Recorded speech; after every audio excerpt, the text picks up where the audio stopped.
오늘 주님이 주시는 사도행전 2장의 말씀의 주제는 메시아에 관한 것입니다. 우리의 신앙의 중심에 예수는 그리스도라고 하는 고백이 있죠. 예수님은 그리스도시다. 예수 그리스도가 우리 신앙의 중심에 있습니다. 그런데 그리스도라고 하는, 메시아라고 하는 메시아의 비밀은 무엇일까요? 또 우리의 교회 가운데 왜 메시아의 고백이 그토록 중심이 되는 것입니까? 오늘 말씀을 통해서 메시아의 비밀을 만나는 우리 모두가 되기를 주의 이름으로 축원합니다. 우리 지난주 나누었던 말씀, 오순절의 사건이 있은 다음에 주님의 성령이 우리에게 부어지는 그런 주님의 큰 축복과 새로운 시대, 새로운 시간이 열렸습니다. 그걸 통해서 교회가 시작되는 그 교회의 말씀, 교회가 세상에 세워지고 전하여지는, 복음이 전하여지고 교회가 세워지는 사도행전의 역사가 이제 시작되고 있는 것이죠. 그 성령을 받은 그 첫 역사로 시작되는 것이 오늘 2장 14절에서 시작되는 베드로의 설교입니다. 이 베드로의 설교는 기독교 역사에서 성경에 기록됐으니까 더 말할 필요가 뭐 있겠어요. 베드로를 통해 증거된 주님의 말씀이죠. 성령의 말씀입니다. 그 말씀이, 이 말씀이 교회의 중심이 되는, 교회가 시작되는 역사의 시작이죠. 이 말씀은 두 가지 축으로 이루어져 있습니다. 요엘의 말씀을 인용하는 것과 다윗의 시편을 인용하는 것이죠. 이것이 왜 그리스도의 복음과 어떻게 연결되고 있는가를 베드로가 풀어내고 있는 것이죠. 이 말씀은 위대한 말씀입니다. 위대한 설교예요. 주님의 말씀의 핵심이 무엇인가를 만나게 되는 거죠. 또 신비하게도 우리가 주중에 나누었던 이사야서의 53장의 말씀, 고난받는 종, 메시아의 말씀과 연결되는 말씀이죠. 이사야서가 1장부터 시작했는데 쭉 가서 53장에서 하이라이트입니다. 말씀의 가장 핵심이 되는, 중심이 되는 메시아의 말씀을 만나게 되죠. 그래서 그 고난받는 주님의 백성, 남은 자가 고난을 받고 그 오래된 70년간의 베벨론 유수를 통해서 그 고난받는 주님의 백성들이 돌아온 것입니다. 그런데 고난이 그치지 않고 있죠. 예루살렘에 돌아왔는데도 고난이 계속돼요. 바벨론에 있을 때하고는 비교할 수 없을 만큼 힘든 시간을 보내고 있습니다. 그 시간에 주님이 주어지는, 그들에게 주어지는 구원의 약속이, 구원의 위로가 바로 메시아의 말씀, 고난받는 종의 말씀이죠. 근데 그 메시아를 오늘날 우리는 너무나 자연스럽게 예수님이 그리스도시니까 예수님이 오신다는 그것에 대한 말씀의 예표지, 물론 그렇죠. 그러나 그 시대의 사람들은 그 메시아를 받아들이는 의미가 우리와는 좀 달랐습니다. 왜냐하면 그 삶에 닥친, 아직 예수님의 그리스도를 만나지 못하는 거죠. 그 고난 가운데 누군가 오셔서, 주님이 오셔서 우리를 좀 구해줬으면, 우리를 좀 도움을 주시고 우리를 이 모든 어려움에서 해결해 줬으면 하는 것을 바라고 있는 겁니다. 그래서 메시아를 기다리고 있는데 주님이 메시아를 보내주시겠다고 약속하고 있는 거죠. 근데 그 시대의 사람들에게는 그 메시아가 누구라고 여겨졌냐면 그것이 스룹바벨과 여호수아라고 받아들여졌다는 겁니다. 대제사장 여호수아와 유다 왕족의 후손으로서 이 페르시아의 총독으로 예루살렘에 돌아온 스룹바벨을 그들의 메시아로 받아들였다는 거죠. 그것이 이사야 말씀 가운데 선포되고 있습니다. 그 말씀을 받아야 메시아의 참된 뜻이 이해되는 거죠.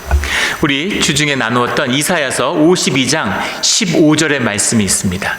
이사야서 52장 15절의 말씀에 보면 그가 나라들을 놀라게 할 것이며, 그는 메시아죠. 근데 그 나라들을 놀라게 할 것이다 라고 번역을 했는데 그 야제흐라는 말입니다. 놀라게 한다라고 번역한 말이. 근데 이 말은 대제사장이, 구약에 나오는 대제사장이 제사함을 위해서 피를 뿌린다라는 얘기예요. 피를 열방에 뿌린다는 겁니다. 이것이 메시아의 참된 뜻인 거죠. 그런데 스가랴서 4장 14절에 보면 이런 말씀이 나와요. 이르되 이는 기름 부음 받은 자들이니 온 세상의 주 앞에 서 있는 자니라. 기름 부음 받은 자가 메시아죠. 메시아가 기름 부음을 받았다. 주님의 기름 부음 받은 자를 메시아라고 하는 겁니다. 그런데 기름 부음 받은 자들이니라고 이렇게 복수로 쓰고 있어요. 그래서 메시아가 한 명이 아니라 주님에게 쓰임 받는 자들, 그들이 메시아다라는 뜻으로 받아들여졌던 거죠. 그래서 주님 앞에 서 있는 자들, 주님의 뜻을 행하는 자들입니다. 그래서 메시아는 기름 부음 받은 자지만 생명을 나누는 자고, 그리고 피를 뿌리는 자들이죠.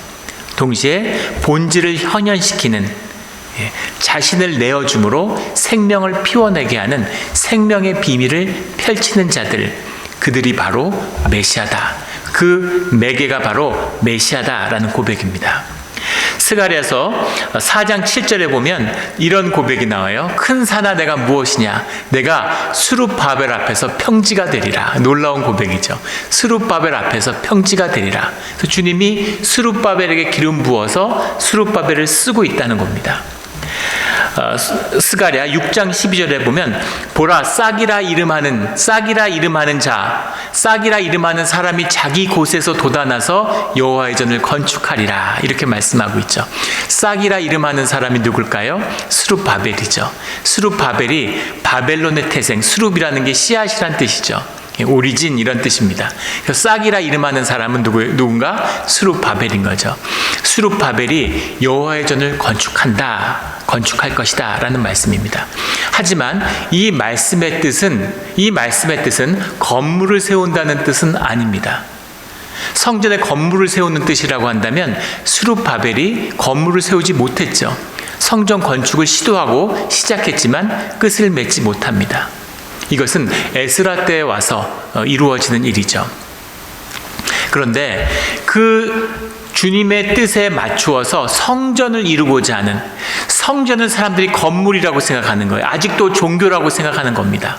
그래서 스룹바벨은 그런 트릴레마라고 그러죠. 세 가지 어려움 속에 봉착해 있습니다. 굉장한 어려움 속에 봉착해 있어요. 예루살렘에 총독으로 왔는데 귀환한 백성이 불과 5만 명도 되지 않습니다. 계속된 약탈과 위협 때문에 사람들이 두려움에 떨고 있어요. 거기다가 성전을 지으려고 터를 쌓았더니 토공사를 하니까 경건한 유대인들이 반발하는 겁니다. 솔로몬의 성전을 회복해야 되는데 주님이 솔로몬의 성전을 회복하라는 게 아니죠. 그 성전 건물을 짓는 게 목표였으면 왜 무너뜨리셨겠습니까? 그런 짓 하지 마, 이런 말씀인데 사람들은, 종교인들은 건물이 번듯해야지, 대리석으로 지어야지, 백향목으로 지어야지, 그럼 멋들어진 성전에 대한 기억이 있는데 이건 아니지, 이렇게 초라하게 성전을 지으면 어떡해, 이런 건 아니야, 이렇게 하지 말고 우리 나중에 제대로 힘이 있을 때 제대로 합시다, 이렇게 하는 거죠. 성전이 무엇인지를 모르는 겁니다. 스룹바벨이 답답한 거죠. 주님이 원하시는 건 건물이 아니야. 우리가 하나 되는 거야. 주님을 만나서 주님과 하나 되는 우리를 기다리시는 거야. 근데 종교인들은 멋들어지고 남들이 봐도, 이방인들이 봐도 껍벅 넘어가는 그런 건물을 지어야 돼 라고 반발하고 있는 겁니다. 근데 귀한한 백성들, 그들은 얼마나 경건한 사람들이에요. 그런데 살기가 너무 힘든 거죠. 거기다가 70년을 이방 땅에 살면서 이방인들과 결혼하고 이러면서 신심이 약해졌어요. 먹고 살기가 힘들어요. 뜻을 모아서 성전을 짓는 것도 어렵고, 성전을 지어도 계속된 약탈이 있는데 성벽을 먼저 쌓아야 되잖아요. 성벽을 못 쌓는 겁니다. 80년이 지나도 성벽을 못 쌓아요. 그런데 그 밖에 있는, 예루살렘 밖에 있는 페르시아에 23개의 분봉 왕들이 있었는데 그 분봉 왕들이 스룹바벨을 의심의 눈으로 보는 거죠. 계속 갈등이 있어요. 저 스룹바벨이 유다 왕국을 재건하려고 그러는 거 아니야? 자기가 왕 되려고 그러는 거 아니야? 이러고 계속 의심하고 갈등이 있습니다. 그런 앞뒤의 어려움 속에서 스룹바벨이 결국 성전을 완성시키지 못하고 죽고 말죠. 바벨론으로 불려가서 죽음을 맞이합니다. 그런데 그런 희생과 헌신과 주님의 마음을 아는 자들의 핏부림을 통해서 주님이 주님의 역사를 이루어 간다는 거죠. 이것이 생명이 피어나는 비밀입니다. 주님의 마음을 아는 자, 그 자가 주님의 이름으로 죽는 것, 그것이 십자가고 그 부활의 생명이 그 공동체 가운데 누려지는 거죠. 복잡하게 생각할 게 없고 가족을 한번 생각해 보세요. 아버지가 남편이 주의 이름으로 죽으면 그러면 부인과 아이들의 생명이 피어납니다. 그 생명을 아버지가 누리게 돼요. 그 비밀, 생명의 비밀이 메시아의 비밀인 거죠. 그런데 유대인들은 이 메시아가 구름 타고 천군 만마를 이끌고 와서 로마를 짓밟고 페르시아를 짓밟고 유다 왕국을 이제 제국으로 만들어줄 거야. 고레스와 같은, 느부갓네살 같은 그런 메시아를 기다리고 있는 거죠. 근데 주님은 그게 메시아가 아니야. 너희 제국 만들려고 그러는 게 아니야. 주님과 하나 되는 주님의 백성, 주님의 공동체를 이루는 비밀을 너희 가운데 풀어가려고 하는 거야 하는 말씀을 전하고 있는 겁니다. 그 약속, 그 언약을 가지고 예수님이 우리에게 오신 것이죠. 오늘 베드로가 전하는 요엘의 말씀의 핵심은 영을 부어주리니, 영을 부어주리니, 고난의 끝에서 주님이 영을 부어주신다는 겁니다. 고난의 끝에서 영을 부어주는데 그 바벨론에서 돌아온 그 예루살렘의 백성들에게 주님이 주시는 약속의 말씀인 거죠. 메시아의 말씀인데 메시아를 선물로 주시는데 메시아를 통해서 주시는 주님의 선물이 성령이라는 거예요. 성령을 주신다는 겁니다. 주님 지금 성전을 주셔야 되고 식량을 주셔야 되고 성벽을 쌓아 주셔야 돼요. 주님은 성령을 주신다는 게 뭐라고 그랬어요? 말씀을 주시는 거라고 그랬죠. 말씀을 주시겠다는 거예요. 말씀을 받았어요. 지금 죽겠는데 말씀을 받아서 어떻게 하겠다는 겁니까? 성벽을 좀 세워주세요. 주님 저희 좀 업어주세요. 저를 업으셔야 되는데 제가 못 걸어요. 근데 주님이 걸을 수 있어. 믿음을 가지고 일어나. 이렇게 말씀하시는 거죠. 성벽 좀 쌓아주세요. 성벽이 없어서 우리가 계속 약탈을 당합니다. 두려워 못 살겠어요. 성벽을 쌓아. 너희가 하나 되면 성벽을 쌓을 수 있어. 그렇게 말씀하시는 거죠. 너희가 이 말을 받으면, 이 말씀을 받으면 너희가 짓고도 남아. 아무것도 아니야. 지을 수 있어. 지어. 너희 원하면 지어도 돼. 지어. 못 지어요. 80년이 지나도 못 짓는 겁니다. 그런데 느헤미야가 찾아오죠. 느헤미야가 찾아와서 말씀 가운데 모두가 한 마음이 되니까 에스라가 먼저 와서 에스라 선지자를 통해서 말씀이 선포되고 예배가 회복되죠. 그리고 느헤미야가 오니까 80년을 짓지 못하던 성벽을 52일 만에 짓게 됩니다. 이것이 하나됨의 비밀이에요. 이게 생명의 비밀입니다. 너희가 하나 되면, 너희가 주 안에서 하나 되면 다 할 수 있어.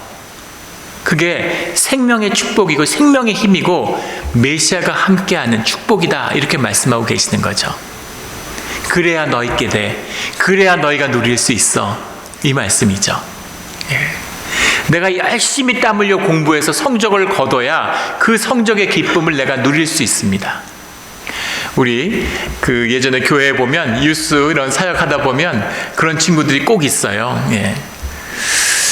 시험 성적 좋게 해달라고, 좋은 대학 가게 해달라고 열심히 기도했는데 주님이 그 기도를 들어주지 않으셨다고 분해하는 겁니다. 주님이 들어주지 않은 것 수도 있지만 가장 본질적인 이유는 본인이 공부를 안 하기 때문이죠. 공부를 해야 돼요. 근데 공부는 안 하면서 주님이 기적적으로, 주님이 이적을 베풀어서 내가 원하는 내 소원, 내가 가고 싶은 학교를 보내주겠지. 주님은 그렇게 인도하시지 않는다는 겁니다. 주의 자녀면 재수를 하고 삼수를 하고 장수를 해도 공부해서 제대로 해서 네 실력으로 들어가. 그래야 네가 성장하는 거고 그 기쁨을 네가 누릴 수 있어. 내가 함께하고 내가 도와줄게. 믿고서 한번 해봐. 그게 주님의 인도하심의 비밀이에요. 하나 되라는 말씀을 주시는 거죠. 그래서 주님이 영을 부어주시겠다고. 고난 끝에 너희가 메시아를 만나서 너의 삶의 비밀이 풀리는데 그것이 메시아를 주는, 메시아가 선포되는 주님의 영을 부어주는 역사다라는 것이 한 핵심입니다. 그것을 이어받는 말씀이 다윗의 이야기죠. 25절부터의 말씀입니다. 다윗의 말씀은, 다윗의 비밀은 뭐예요? 예전에도 나눈 적 있지만 다윗의 비밀은 뭐냐면, 다윗이 그토록 주님께 사랑받는 비밀은 뭐냐면 다윗이 주님과 함께하기 때문입니다. 다윗이 정직한 사람이에요. 다윗이 인간적으로 약점이 너무 많습니다. 다윗이 거짓말도 잘하고 심지어 자기 욕심을 채우려고 살인을 방조하기도 하고, 그리고 예배당에는 진설병을 훔쳐먹는 사람이에요. 그런데 진실한 거예요. 주님 앞에서. 주님 앞에 나와서 거짓을 아뢰는 자예요. 주님이 다윗과 함께하는 것을 기뻐하시는 거죠. 그런데 그 다윗이 주님과 하나 된, 함께했던 사람인데 그 다윗의 고백이에요. 다윗의 신비였겠죠. 주님을 만나면 죽는데, 주님을 보는 자는 살아남을 수 없는데 다윗은 어떻게 주님과 함께하며 주님의 복을 누릴까? 그 고백이 25장에 나와 있는 내가 항상 내 앞에서 계신 주를 배웠으며 라는 이 고백입니다. 나는 주님을 배웠어. 주님을 만났어. 페이스 투 페이스로 주님과 함께하는 그 모세에게 주셨던 축복을, 아브라함에게 주셨던 축복을 다윗이 누렸다는 겁니다. 그 고백이에요. 그 고백을 누렸는데 그 다윗이 만난 하나님이 누구인가? 라는 그 답에 대해서 주님이 말씀하시는 거죠. 34절에 주께서 내 주께 말씀하시기를 내가 내 원수로 내 발등상이 되게 하기까지 내 우편에 앉아 있으라 하셨도다 라는 이 고백을 합니다. 우리가 사도신경에서도 고백하는 내 우편에 앉아 계시는, 그건 뭐예요? 우편에 앉아있다고 하는 건 하나님도 앉아있고 메시아도 앉아있고 이런 게 아니라 하나님의 능력, 오른손이라는 건 하나님의 능력, 하나님의 권능을 표현하는 그 표현이죠. 그 하나님의 능력을 만나는 우리에게 하나님이 되어주신 그분을 내가 만났다라는 거예요. 그분이 누구냐라는 그 고백을 예수님이 직접 풀어주셨죠. 그것이 마태복음 22장 41절로 47절까지의 말씀입니다. 마태복음 22장 41절에 보면 바리새인들이 모여 있는데 예수께서 그들에게 질문하셨어요. 바리새인들이 늘 질문하는데 이번엔 예수님이 질문하셨습니다. 42절에 너희는 그리스도에 대하여 어떻게 생각하느냐? 누구의 자손이냐? 대답하되 다윗의 자손이니이다. 다윗의 후손이 와서 다시 유다 왕국을 세워주겠지, 이런 꿈을 갖고 있는 거예요. 그런데 다윗의 자손이 온다는 의미를 너희는 전혀 이해하지 못하고 있어. 그것을 알려주시려는 거죠. 43절에 이르시되 그러면 다윗이 성령에 감동되어 어찌 그리스도를 주라 칭하여 말하되, 다윗이 성령에 감동되니까, 성령을 받으니까 그리스도를 주라고 칭했다, 이렇게 말씀하시는 거예요. 44절에 주께서 내 주께 이르시되, 오늘 나오는 말씀을 예수님이 직접 인용하셨어요. 내가 내 원수를 내 발 아래에 둘 때까지 내 우편에 앉아 있으라 하셨도다 하였느냐. 이 말씀의 의미가 뭐냐? 어떻게 다윗이 만난 주님이 다윗의 후손이 될 수가 있느냐? 이것이 다윗의 그리스도가 아니냐, 이 말씀이죠. 내 우편에 앉아 있으라. 다윗이 만난 하나님이 그리스도인데 어떻게 그리스도가 다윗의 자손이 될 수 있겠느냐? 아주 깊이 있는 말씀을 하셨어요. 그리고 45절에 다윗이 그리스도를 주라 칭하였은즉 어찌 그의 자손이 되겠느냐, 이렇게 말씀하시죠. 이것이 주님이 주시는 말씀입니다. 46절에 한마디도 능히 대답하는 자가 없고 그날부터 감히 그에게 묻는 자도 없더라. 두려움을 느낀 거죠.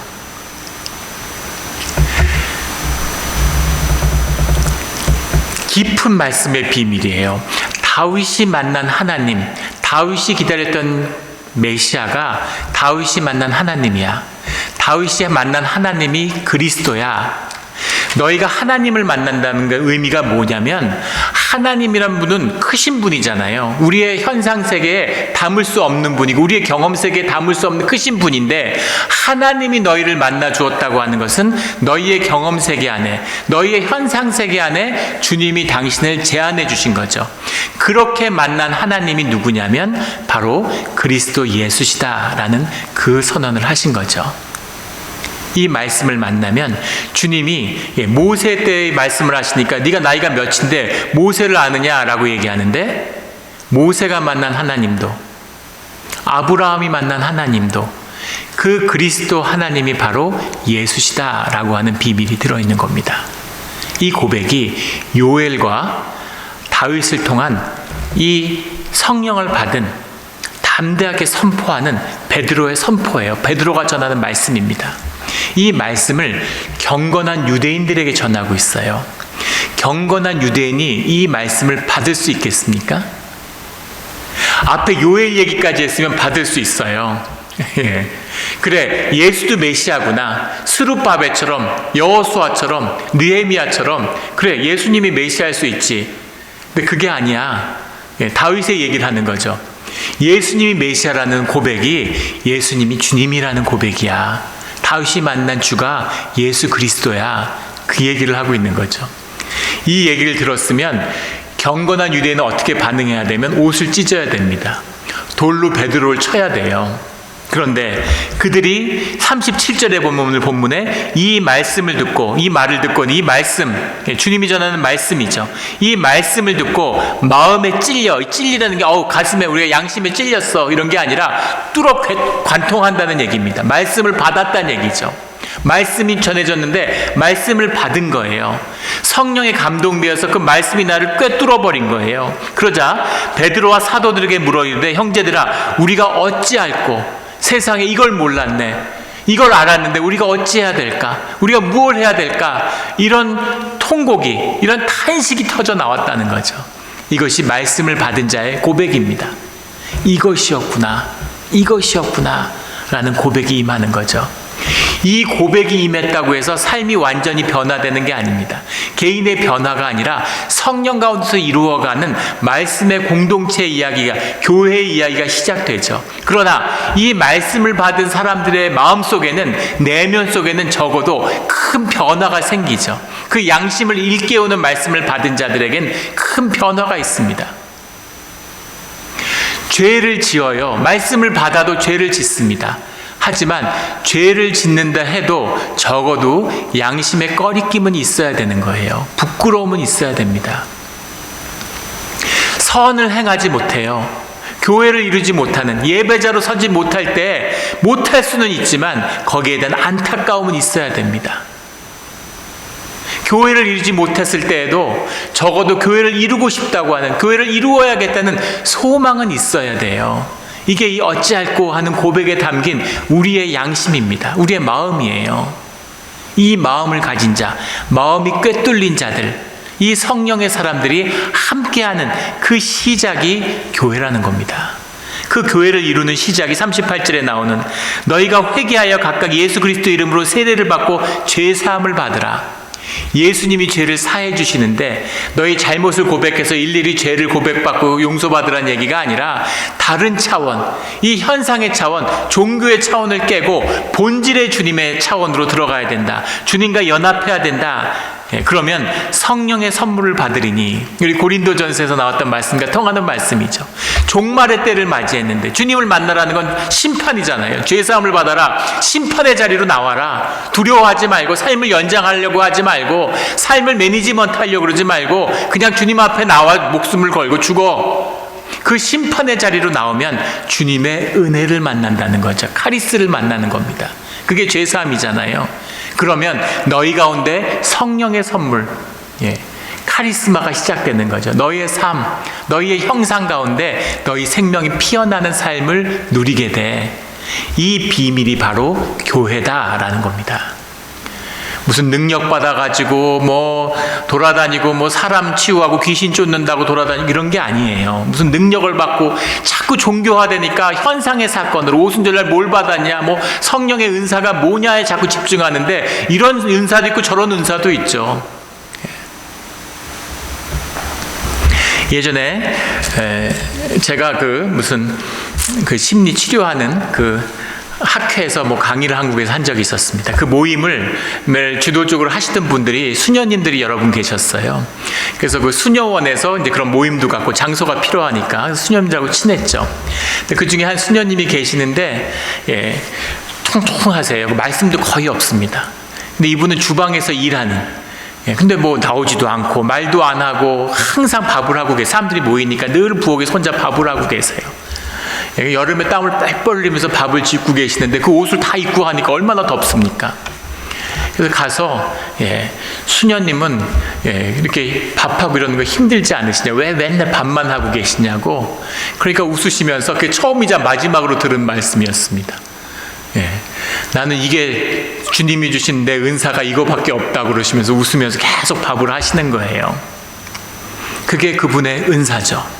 그 가운데 기쁨이 있고, 그 가운데 삶의 연합이 있고, 그 가운데 섬김으로 누려지는 생명의 비밀이 있는 겁니다. 뭐 막 떠벌리고 막 뭘 무슨 능력이 있다 그러고 뭐 그런 게 아니라는 거죠. 모든 생명 모두가 지체가 되었으므로 손의 지체도 있고 발의 지체도 있고 가슴의 지체도 있고 그런 사람들이 연합해서 교회의 역사가 시작되었다는 거죠. 그 교회의 역사가 이 종말 가운데 임하는 주님의 구원이다. 이 40절 말씀에 나오는 이 패역한 세대에서 구원을 받으라, 이 말씀인 거죠. 구원이 임하는 겁니다. 그 구원이 임한 주님 안에서 성령 안에서 회복된 자들이 하나 되는 그 축복의 비밀, 새 예루살렘의 비밀, 새 에덴 동산의 비밀이 바로 41절부터 시작되는 말씀이죠. 이것은 고백입니다. 교회에 대한 기록이에요. 초대교회는 위대한 교회였습니다. 41절에 그 말씀이죠. 그 말씀을 받은 사람들은 그 말씀을 받았다라는 게 성령의 역사와 함께하고 있다. 메시아의 비밀과 함께하고 있는 그 비밀, 교회의 비밀입니다. 세례를 받음에 이날의 신도의 수가 3,000이나 더하더라. 한 번에 3,000명이 왔다는 게 아니라 사람들이, 이게 지금 미완료 과거형이에요. 헬라형이. 계속해서 사람들이 찾아오더라. 3,000명이 되도록 계속 찾아오더라. 이런 이야기죠. 그들이 사도의 가르침을 받아 42절에 서로 교제하고 떡을 떼며 오로지 기도하기를 힘쓰니라. 이것이 교회입니다. 말씀을 가르침을 받는 거예요. 서로 교제하는 겁니다. 떡을 떼며 함께 밥을 먹는 거죠. 그리고 기도에 힘쓰는 겁니다. 교회는 이 네 가지를 하는 곳이에요. 교회는 뭐 이벤트하고 프로그램 돌리고 뭐 복잡한 게 아무것도 그럴 게 없습니다. 이 네 가지만 하면 돼요. 말씀을 받는 것과 교제하는 것, 함께 밥 먹는 것, 그리고 기도하는 것입니다. 이 작은 공동체에서 시작된, 이 주님의 기름 부음 가운데 시작된 이 삶을 나누는 주님과 함께 교제하는 이 교회가 인류의 역사의 방향을, 인류의 운명을 바꾼 거예요.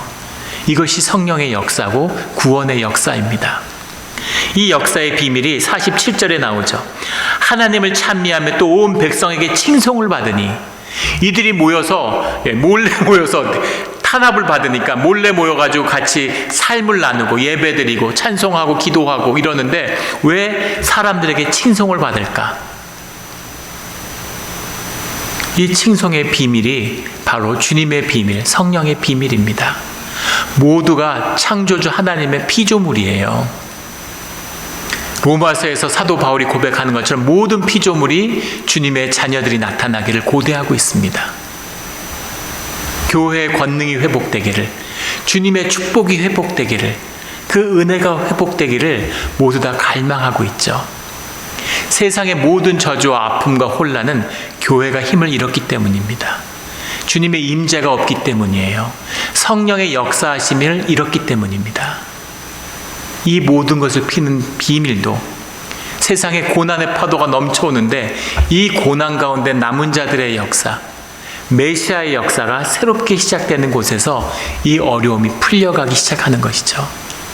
이것이 우리 시대의 소명이고 사명입니다. 메시아의 비밀을 풀어내는 그런 우리 몬트레 영락교회 공동체가 되기를 주의 이름으로 축원합니다. 아멘.